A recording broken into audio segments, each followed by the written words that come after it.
উলুবনে যতই মুক্ত ছাড়াও, তারা কিন্তু তাদের পছন্দের খাবারটা ঠিক গুছিয়ে নেবে। মাও তাদের পছন্দের খাবার করার জন্য সদা সর্বদা এগিয়ে রয়েছে। এই যে আজ বসেছি 1.5 কেজি মাটন নিয়ে। আজ স্পেশাল সানডে। সানডে মানেই সব কিছুতেই একটু আলাদা কিছু। রান্নাখানাও করেছি সেই রকম। এই রেসিপি কোনো এক সময় ইউটিউব ঘাঁটতে ঘাঁটতে আমি একবার দেখে ফেলেছিলাম। বাস, আর তারপর যতবার যাকে খুশি খাইয়েছি প্রত্যেকে প্রশংসায় ভরিয়ে দিয়েছে। প্রত্যেকের একই কথা, কিভাবে করলে। আরে বাবা, এ অতি সোজা। তুমি যেমন ঘরে রান্না করো তেমনই, সামান্য একটুখানি কেধার ওধার। তবে প্রথম মশলাটা করেছি, শুধু এই রঙটা দেখে নাও। শুকনো লঙ্কার সব বীজগুলো কিন্তু ফেলে দিয়েছি একেবারে গুনে গুনে।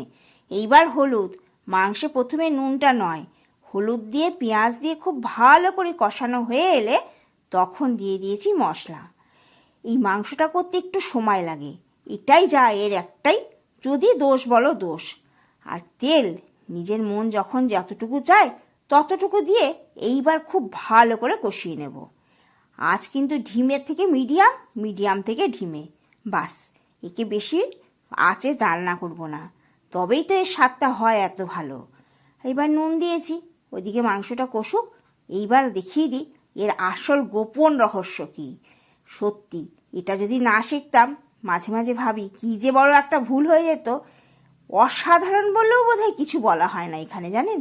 এই দেখুন, আলুগুলো তো ভেজে তুলে নিলাম, তবে এদিকের কড়াইতে এই যে গরম মশলাটা থেকেই গেল। এইবার হচ্ছে এর আসল জিনিস। এইবার তেজপাতা দিলাম। 1.5 কিলো মাংস বলেছি তো, এই দেখুন 1.5 চামচ পোস্ত।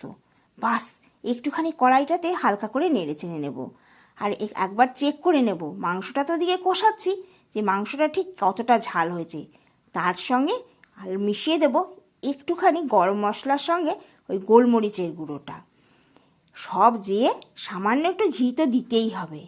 আর দেখুন কালারটা যা এসেছে, এতে আমার একেবারে প্রাণ আজকে ঠান্ডা। ওহ, খুব শান্তি। এইবার জল দেব, তবে জলটাও গরম করে নিয়েছি।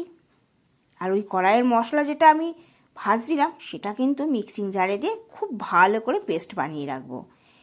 এই যে ঢাকা দিয়ে নাড়াচাড়া করবো মাঝে মাঝে খুলে খুলে, যখন দেখবো এই মাংসটা প্রায় 60% সেদ্ধ হয়ে এসেছে। মোটামুটি 40 মিনিট জাল দিয়েছি জল দেওয়ার পরে।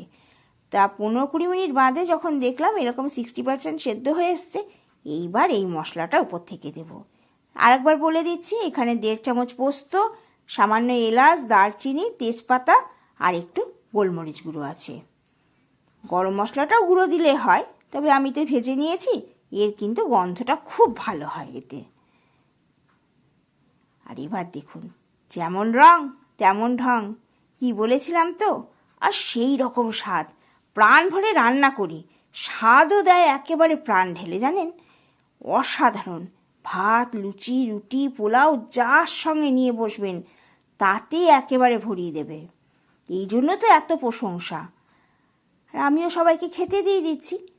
আপনারাও কিন্তু পারলে একবার করুন। প্রশংসা পাওয়ার জন্য অপেক্ষা করতে হবে না, শুধু 2 হাতে কুড়িয়ে নিতে পারলেই হলো।